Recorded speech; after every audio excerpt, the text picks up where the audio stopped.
함께 받겠습니다. 오늘 주시는 말씀 에베소서 5장 22절부터 33절 마지막 절까지입니다.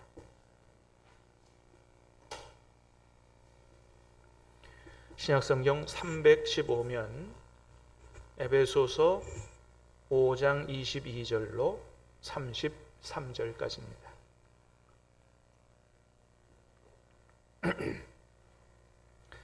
하나님 말씀을 저와 여러분이 교독해서 받들어 읽겠습니다. 아내들이여 자기 남편에게 복종하기를 주께 하듯 하라.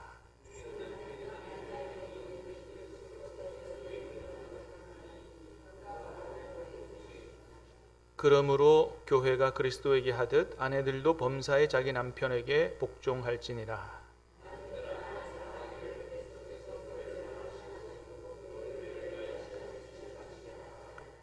이는 곧 물로 씻어 말씀으로 깨끗하게 하사 거룩하게 하시고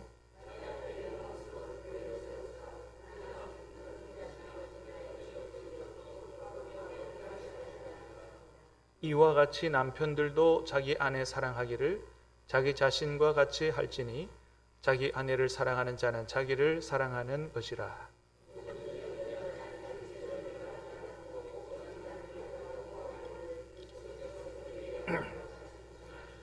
우리는 그 몸의 지체임이라.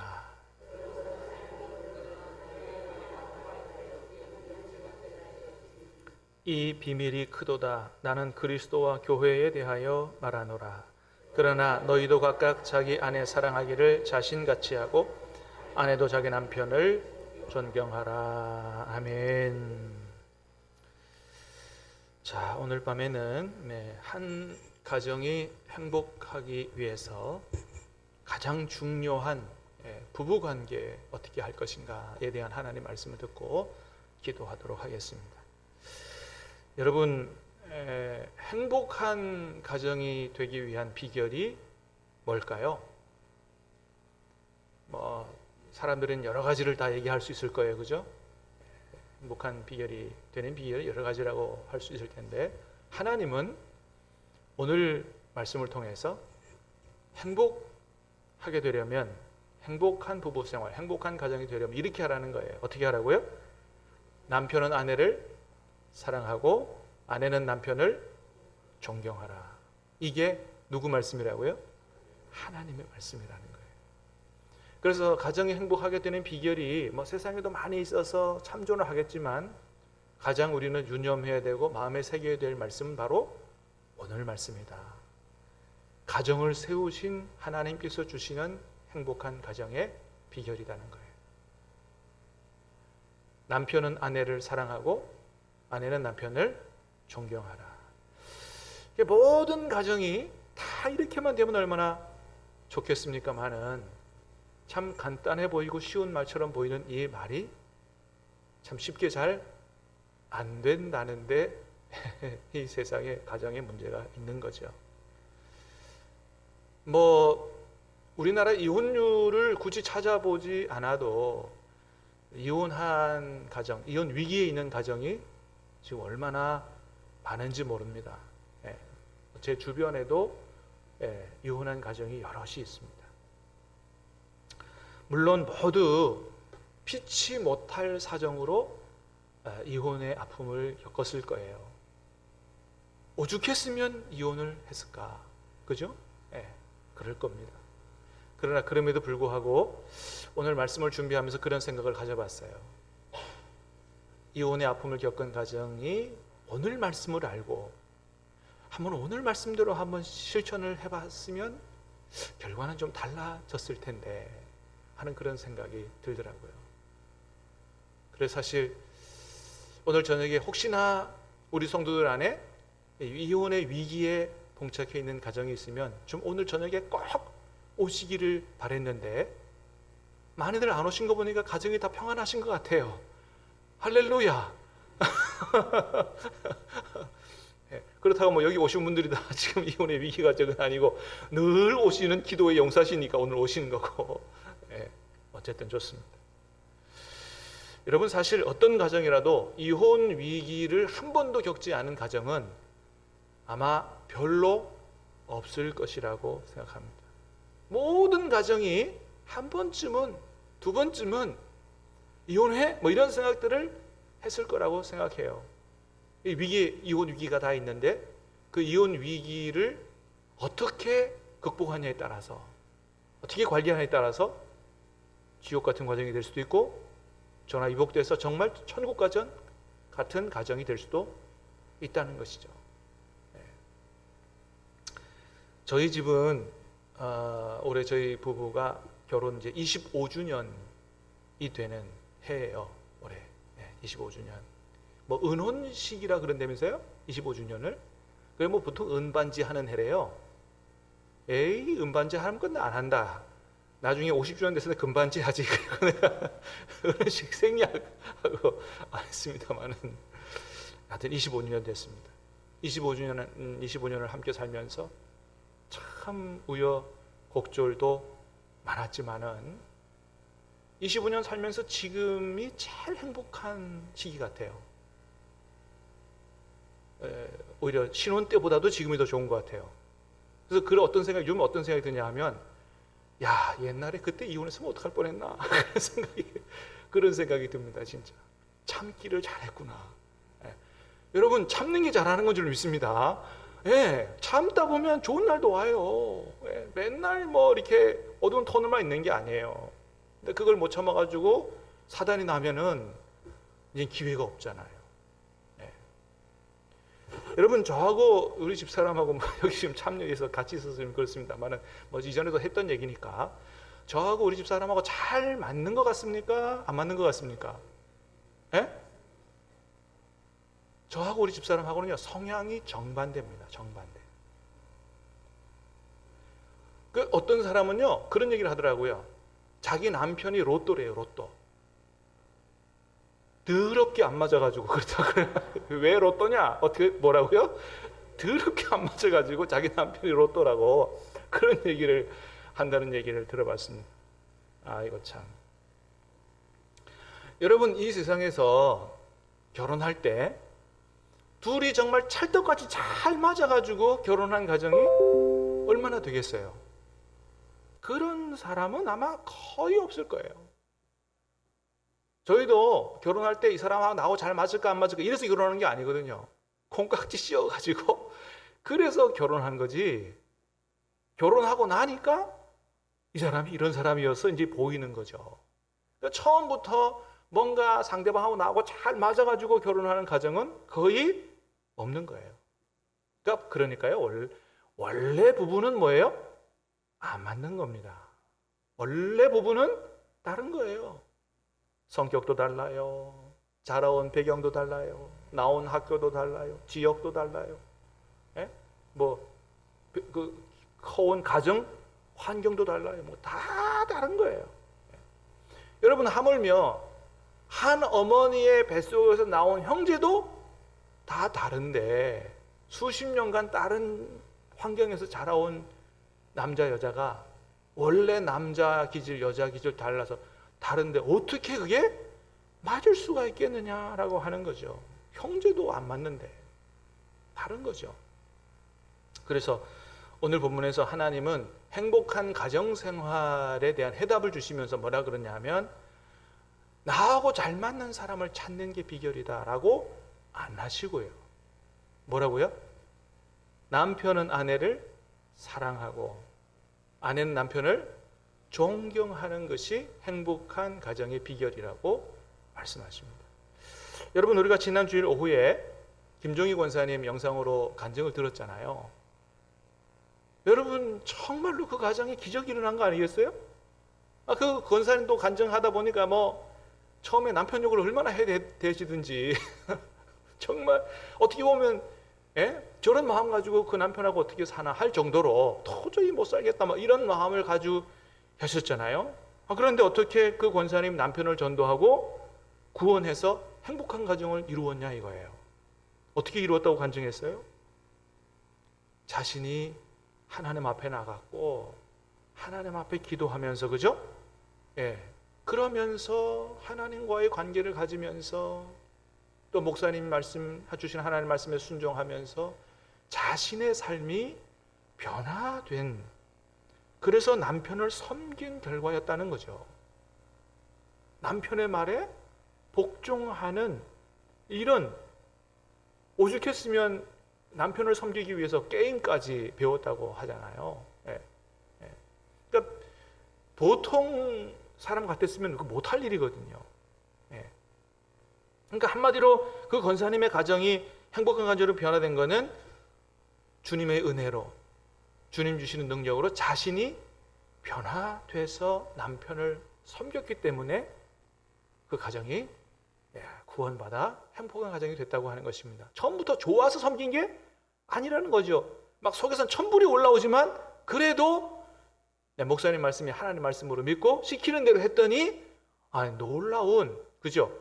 내가 하기 싫은데 막 목사님 괜히 억지로 시켜서 했더니 내가 억울해 죽겠다, 이게 아니고 정말 기적 같은 일이 일어나고 남편이 변화되고 구원을 받고 하나님 앞에 쓰여지는 놀라운 기적이 그 가정에 일어났다는 것입니다. 여러분, 많은 경우에 아내는 남편을 존경하고 남편은 아내를 사랑하라, 이런 얘기를 하면 많은 경우는 어떤 얘기를 합니까? 특별히 예수님 안 믿는 사람들한테 가서 그런 얘기하면 뭐라 그래요? 거의 대부분의 경우는 미쳤냐고 그럴 거예요. 아니, 내가 저런 남편을 어떻게 존경하라는 말이냐, 저런 아내를 어떻게 사랑하라는 말이냐. 뭐 존경할 구석이 있어야 존경하고, 사랑할 만해야 사랑하지, 사랑스럽지 않은데 어떻게 사랑하고, 존경스럽지 않은데 어떻게 존경하라고 하느냐라고 이야기를 하잖아요. 근데 여러분, 하나님은 뭐라 그러신다고요? 남편을 존경하고 아내를 사랑해라. 왜 그러셨겠냐는 거예요. 왜? 만일 정말 남편이 존경할 만하면 뭐하러 그런 말씀을 하시냐? 아내가 사랑스러우면 뭐하러 그런 말씀을 하시겠냐는 거예요. 그게 자동적으로 되면 그런 말씀 안 하셔도 그냥 할 텐데. 여러분, 성경에 보면, 다음 주에 본문에 나올 것 같습니다만, 여러분, 성경에 자녀를 사랑하라는 말씀이 있어요, 없어요? 한번 찾아보세요. 너희 자녀를 사랑해라. 거의 없습니다. 자녀를 교육하라는 말은 있죠. 가르치라는 말은 있죠. 자녀를 사랑하라는 말은 없어요. 왜 없을까요? 하나님이 말씀 안 하셔도 자녀 사랑은 자동이기 때문에.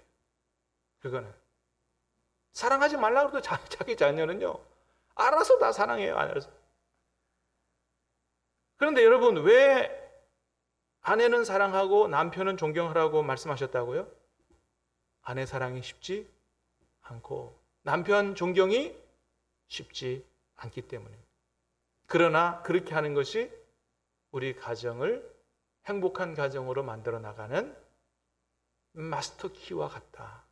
하나님 주시는 생명의 말씀이다라고 하는 것입니다. 그러므로 사랑하는 여러분, 뭐 이래서 못합니다, 저래서 못합니다, 다 초월해서 하나님의 말씀이니, 우리 가정을 위한, 우리 가정의 행복을 위한 마스터 키와 생명의 말씀이니, 하나님 말씀에 우리 모두가 다 아멘 할 수 있기를 주님의 이름으로 축복합니다. 자, 그러면 그렇게 해야 되는데, 어떻게 하면 존경스럽지 않은 남편이라도 존경하고 사랑스럽지 않은 아내라도 사랑할 수 있겠느냐라고 하는 거예요. 22절에서 이렇게 말씀하십니다. 22절 시작. 아내들이여 자기 남편에게 복종하기를 주께 하듯 하라. 아내들이여 자기 남편에게 복종하기를. 자, 저기 복종하다라는 말은요, 헬라어가 휘포타소마이라는 말인데 원 뜻은 뭐냐면 자발적으로 복종하다, 그런 말이에요. 그러니까 여기서 말하는 아내들이 자기 남편에게 복종하라는 굴종하라가 아니에요. 뭐라고요? 자발적으로 복종하라. 그래서 그 뒤에 뭐라 그래요? 주께 하듯 하라. 여러분, 우리가 주님께 복종할 때는 어떻게 복종해야 돼요? 억지로? 아니잖아요. 아멘함으로, 기쁨으로, 자원함으로 순종해야 되는 거죠. 그러니까 남편에게 복종하는 것은 억지로 하는 게 아니라는 거예요. 뭐예요? 자발적으로. 누구에게 하듯이? 주님에게 하듯이. 그래서 사실은 여기 복종을 순종하라라고 번역하면 더 좋아요. 자기 남편에게 어떻게 하라고요? 순종해라. 뒤에 사실은 자녀들아 부모에게 순종해라는 사실은 복종하라라고 번역하는 게 좋아요. 그렇습니다. 자, 주님께 하듯이 남편에게 그렇게 하라는 거예요. 자, 그런데 문제는 뭐라고요? 남편이 존경스럽지 않은데 어떻게 자발적으로 순종하느냐라고 하는 거죠. 그렇기 때문에 어떻게 하듯 하라고요? 죽게 하듯 하라. 그래서 남편에게 복종하기 위해서는 먼저 뭐가 선행되어야 되느냐? 나와 주님과의 관계가 바르게 먼저 선행되어야 된다는 거예요. 다시 말해서 내가 주님과의 관계를 바로 하지 못하고 내가 주님에게도 순종하지 않고 복종하지 않는데 김 권사님 말씀했던 것처럼 소위 개떡 같은 남편에게 어떻게 복종할 수 있겠냐는 거예요. 주님께도 복종이 안 되는데 존경 안 되는 남편에게 어떻게 그게 존경이 되고 순종이 되고 복종이 되느냐. 그래서 존경스럽지 않은 남편에게도 순종하고 복종하려면 어떻게 먼저 주님과의 관계를 바로 하고 주님을 나의 주님으로 모셔드리고 그 주님의 말씀에 순종하고 복종하는 훈련을 먼저 해야 된다는 것입니다. 그래야만 나중에 존경스럽지 않은 남편에게 순종하는 것도 가능해진다라고 하는 것입니다. 여러분, 그게 김종희 권사님 간증이었다 그랬죠? 예, 깨딱 같은 남편이라고. 근데 목사님 말씀대로 했더니 참고 기도하면서 그렇게 했더니 남편이 변화되고 가정이 구원됐다라고 하는 것이죠. 그렇습니다. 여러분, 그래서 오늘 우리가 읽은 말씀 바로 앞에 18절에 뭐라고 말씀하시냐면 이렇게 말씀하세요. 자, 에베소서 5장 18절 다 잘 아는 말씀입니다. 시작.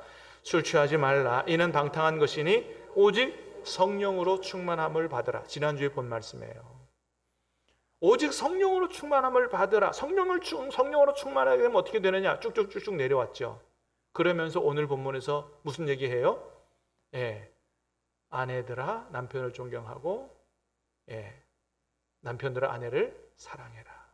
이게 오직 성령으로 충만함을 받으라는 말씀과 연결되어 있는 말씀이에요.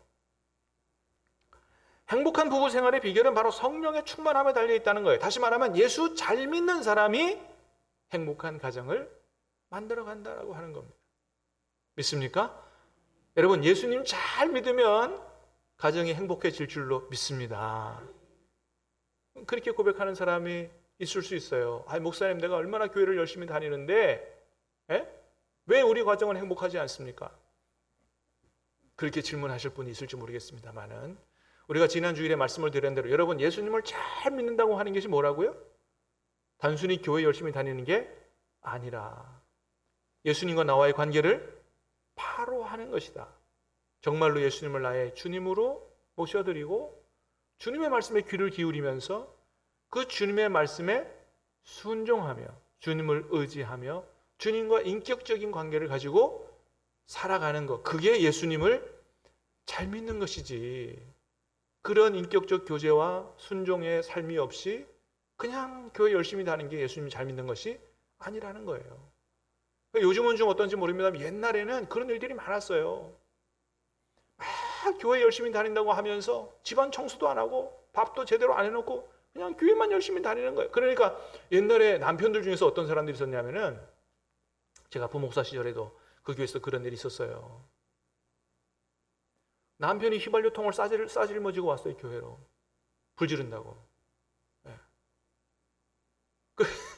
지금은 그 권사님이 완전히 변해가지고 아주 1등 권사님이 됐는데 옛날에 신혼 시절에는 그랬는 모양이에요. 담임 목사님께서 해주시는 말씀 중에 처음 신방을 갔더니 집안이 난리더래요. 집안이. 야.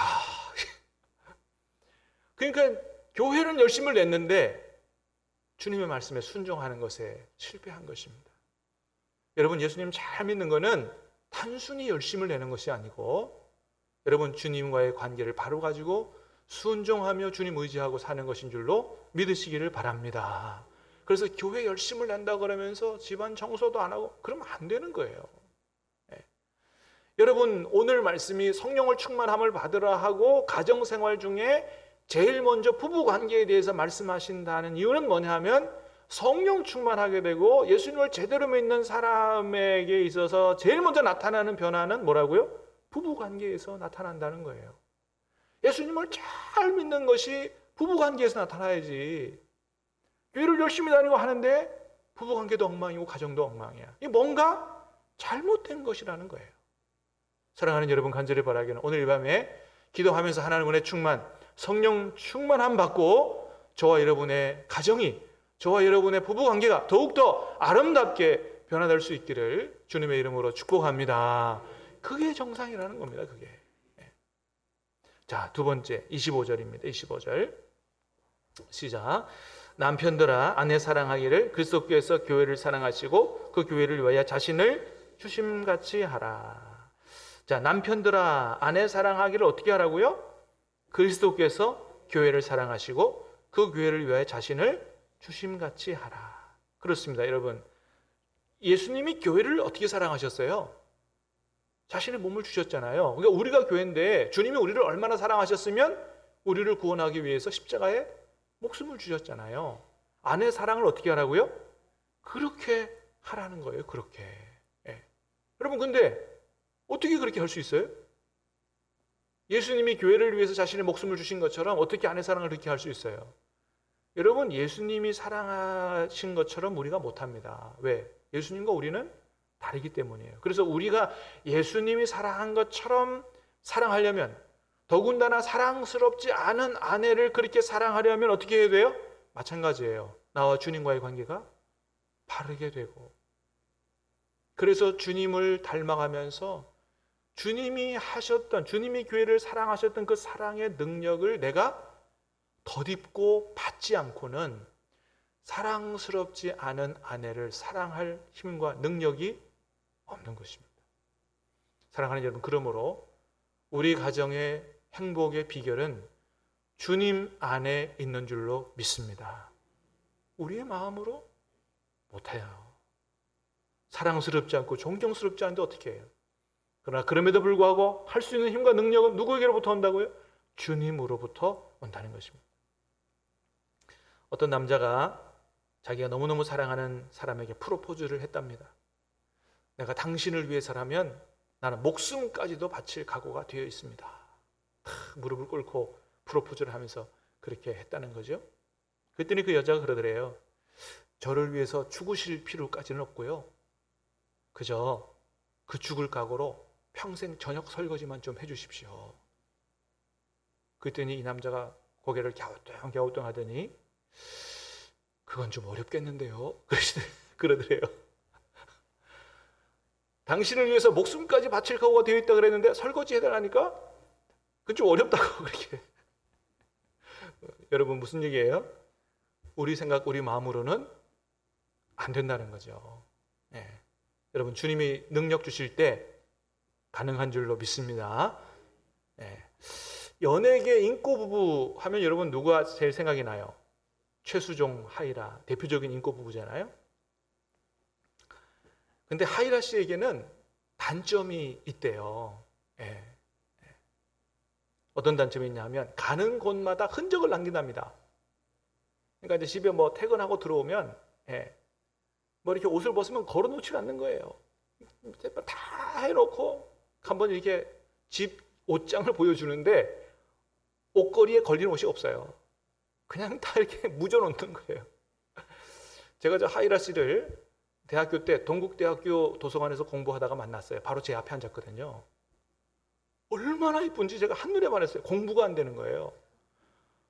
야, 근데 내가 그 소식을 듣고는 야, 내가 저 사람을 잡았으면 큰일 날 뻔했다. 최수종 씨가 참 고맙구나. 네. 뭐 이게 집안 정리가 전혀 안 되는 거예요. 예. 근데 그걸 어떻게 하면 최수종 씨가 따라가면서 다 치워준대요. 그러면서 하는 말이 무슨 얘기를 하냐면 이 사람이 나 만나기 전 30년 동안 이렇게 살았는데 어떻게 이게 고쳐지겠느냐. 그러니 내가 해준다. 그렇잖아요, 여러분. 그러니까 대표적인 인꼬 부부로 행복하게 사는 거죠. 예. 근데 여러분, 보통 사람들은 어떻게 하려고 해요? 상대방의 단점을 자꾸 고치려고 하잖아요. 이것도 안 되고 저것도 안 되고 자꾸 지적하고 근데 고쳐집니까? 아, 여러분 좀 고쳐지는 가정이 많은 모양이네요. 제가 해보니까 안 됩니다.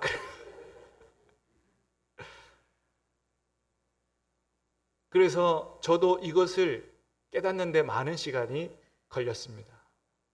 안 돼요. 30년 동안 그렇게 살아왔는데 안 되는 겁니다. 아니, 진짜 죽어도 깨어나도 안 되더라니까요. 저는 성격이 꼼꼼해서 뭔가를 정확하게 기록하고 정리해야만 직성이 풀려요. 근데 저희 집사람은 그게 안 돼요. 그 대신 뭐냐면 손이 커요. 네. 그러니까 완전히 반대라니까요. 25년 같이 산 게 하나님의 은혜인 줄 믿습니다. 진짜라니까요, 진짜요. 하나님 은혜예요. 연예인 대표적인 인구 부부 중에 그 최수종 하이라 말고도 현정혜영 부부가 있어요. 한번 영상을 같이 한번 볼까요? 네, 한번 보여주세요. 만약에 이제 혜영 씨가 뭘 조금 안 좋게 했어. 그럴 때는 어떻게 말을 해? 그러면 기다리죠. 그러니까 저하고 다른 의견이 있을 때는 결국 설득하려고 그럴 때 그게 싸움이 되잖아요. 그렇지. 내가 맞다, 혜영이도 혜영이가 맞다, 막 서로 자기가 맞다. 근데 기다려주는 거예요. 그러다가 이제 끝까지 혜영이가 나와 다른 의견을 가지면요.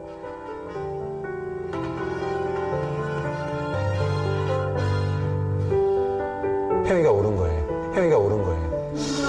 아니 그런데 이론적으로는 아니 멋있다는 거야. 그러니까 이게 적이에요.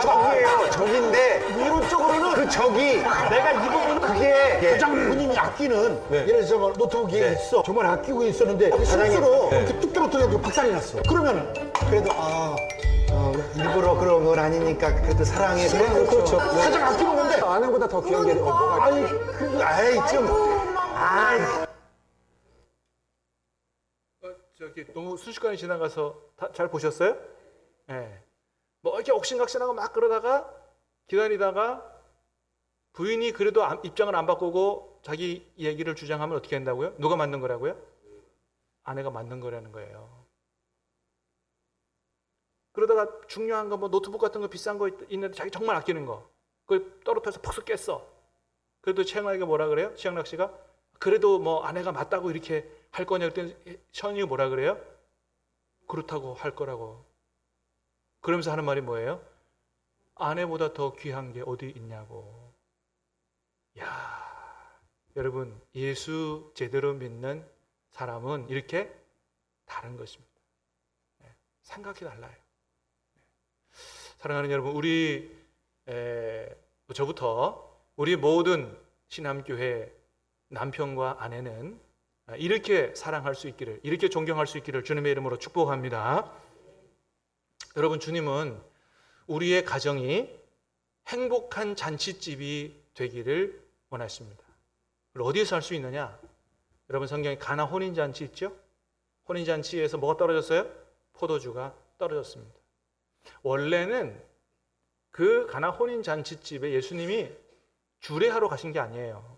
손님으로 가셨어요. 손님으로 가셨는데 잔치집에 포도주가 떨어졌다는 걸 알고 어머니 마리아께서 하인들에게 예수님이 무엇을 시키든지 시키는 대로 하라고 얘기하셨을 때 예수님께서 지금 아직 때가 아닌데 라고 하시면서도 나셔서서 그 항아리에 물을 가득 채우고 떠다가 연회장에 갖다 주라 라고 말씀하시죠. 말씀하시고 하인들이 그대로 순종했을 때 물이 포도주로 변한 것입니다. 그렇습니다. 여러분, 그 잔치집에 포도주가 떨어지고 잔치 분위기가 깨질 때 손님이셨던 예수님이 말씀하시는 걸 그대로 순종했다. 예수님이 그 잔치에 주인공으로 등장하실 때부터, 손님이 아니고 주인으로 등장하실 때부터 그 잔치 분위기가 깨지지 않고 기적이 일어났다는 것을 우리는 잘 기억해야 됩니다. 요즘에 잔치 분위기로 결혼했다가 초상집으로 변해서 마지못해 살아가는 가정이 얼마나 많은지 모릅니다. 만일 우리 신함교에 속한 가정들 안에서 이런 가나 혼인잔치집과 같이 이것도 떨어지고 저것도 떨어지고 나중에는 정도 떨어지고 사랑도 떨어지고 초상집 분위기라면 오늘 이 말씀을 가나 혼인잔치의 말씀을 잘 기억할 필요가 있다. 예수님을 우리 가정의 손님으로 두지 말고 우리 가정의 주인으로 초청해야 된다는 거예요. 그리고 주님의 말씀에 순종해야 된다는 거예요. 그렇게 남편이 아내가 주님을 주님으로 모시고 주님과의 관계를 바르게 하고 주의 말씀에 순종하고 살면 우리 가정 안에서 누가 역사하신다고요?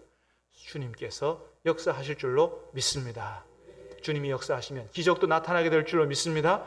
초상집이 변하여 잔치하는 집으로 변하게 될 줄로 믿습니다.